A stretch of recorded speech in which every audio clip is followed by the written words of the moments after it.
What happens in this house? Well, this is doing two things. This is working as a bicycle workshop.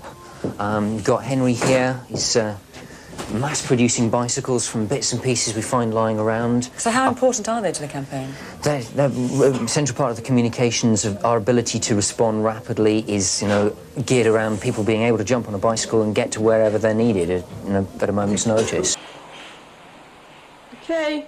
At this stage, things kind of switched around objectively. Hello. Who lives here? And I found myself being filmed by my Asa. This is the bicycle workshop, as was. Now it's become the barricading house. In its time as the bicycle workshop, there was about 80 bikes came out of here to service the campaign. And there's still sort of remnants of bike-making equipment all over the place, although the bulk of it is now out the front, and it's sort of self-service, and people come down and they sort of just tinker with their bikes and, you know, sort of fix things and sort of add things and then cycle off. Take you on a tour of the rest of the castle, Castle Claremont.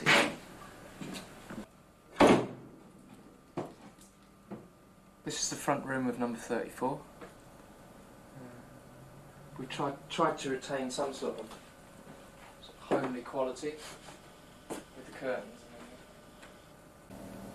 We've had about, I suppose, about 6 people fall through the floors. Yeah. I fell through twice. I don't think Cookie's fallen through, but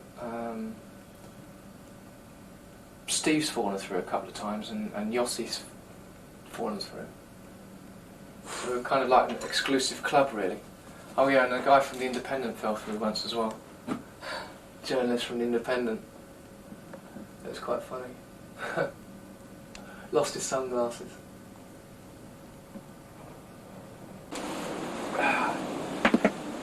Right. Well, that was the bicycle. Well, that is the bicycle workshop. This is number 36, and this is the entrance to the Rat Run. It's about 5 months' work. It's cost us a couple of £100, and with any luck, it's going to cost the DOT about £1 million to get us out. So.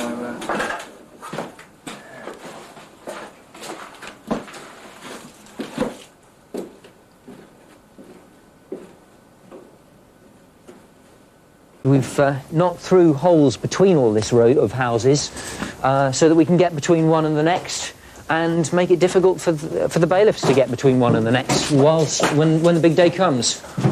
This is a sort of drawbridge-like gadget, which is the sort of defence we're going to be using to make life difficult for the bailiffs to get around. It does weigh a ton. It's actually part of a railway carriage.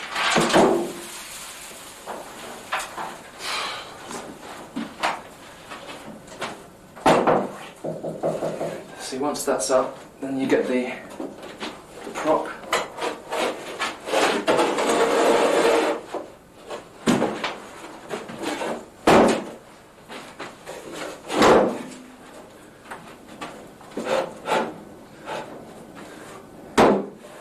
A few other things, sort of hold it in place, and then it's not really going anywhere. So we've been incorporating all kinds of different materials into the barricading.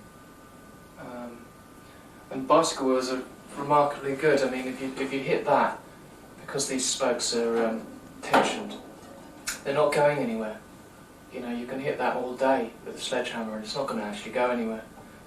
You're just going to bounce off it. I had a few problems with electricity.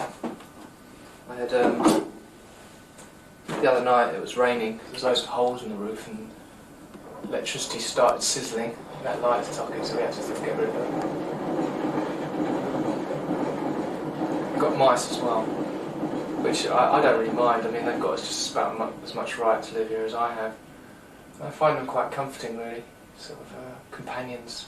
They sort of scurry around the floor in the middle of the night, dragging what sound like sort of shopping bags around with them, but only tiddly little things. But in the dark, in the middle of the night, they sound like, I don't know, massive rats. You know what I mean? I don't mind mice though. I think they're pretty cool. Probably on their way home from Tesco's. The final defence is people going to be on the roof itself. Here are large oil drums. They've been filled with concrete with armholes so that you can stick your arm deep inside the concrete. They can't then unlock you, which makes it impossible. They can't drag you away? I've got my survival pack. Several survival packs. There's, this is the M11 emergency ration pack. It's prepared and packed in the church hall by local residents, and it contains fruit juice, dried fruit and nuts, Garibaldi biscuits, fruit bars, penguin bars and barley sugars. And one of these packs should keep you going all day. So if we got into a siege type situation, you know, we'd have enough to live off. And these have been put into all the bunkers and the various tree houses up along the street. There's about 50 of these packs. You know. And we've got about 4 or 5 up here.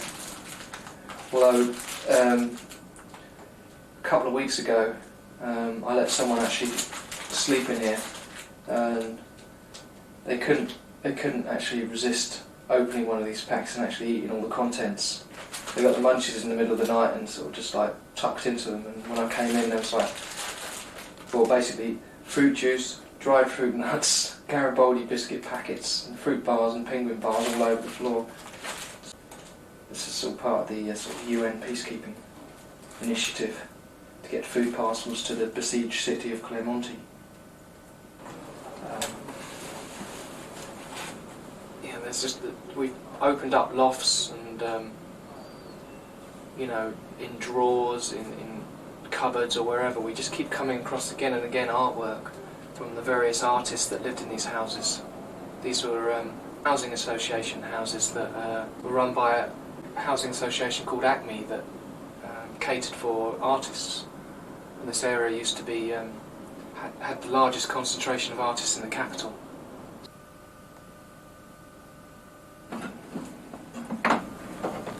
Ultimately, this is where we'll end up on the day.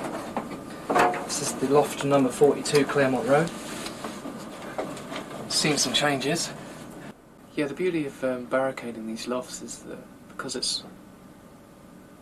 they're structured the way they are, everything's working with each other. Like with the props, if they hit the roof, they try and come in through the roof, the props are pushing down on the floor, and vice versa. If they try to come up through the floor, the props are pushing up to the ceiling. So everything's, I mean, having barricaded quite a few rooms, like boxes, square boxes really,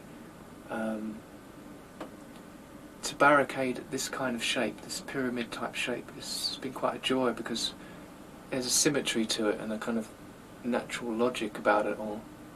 So you're going to have some real problems getting in here through the floor. So I mean, there isn't any really to speak of, any gaps for them to come through. But then bailiffs are usually about 16 stone. They find it quite difficult getting into tiny gaps, and we're going to be in really small gaps. You know, we're going to be like little mice scurrying into the corners, and they're going to have to come in and get us out. In the fight against the road. Half human, half rat.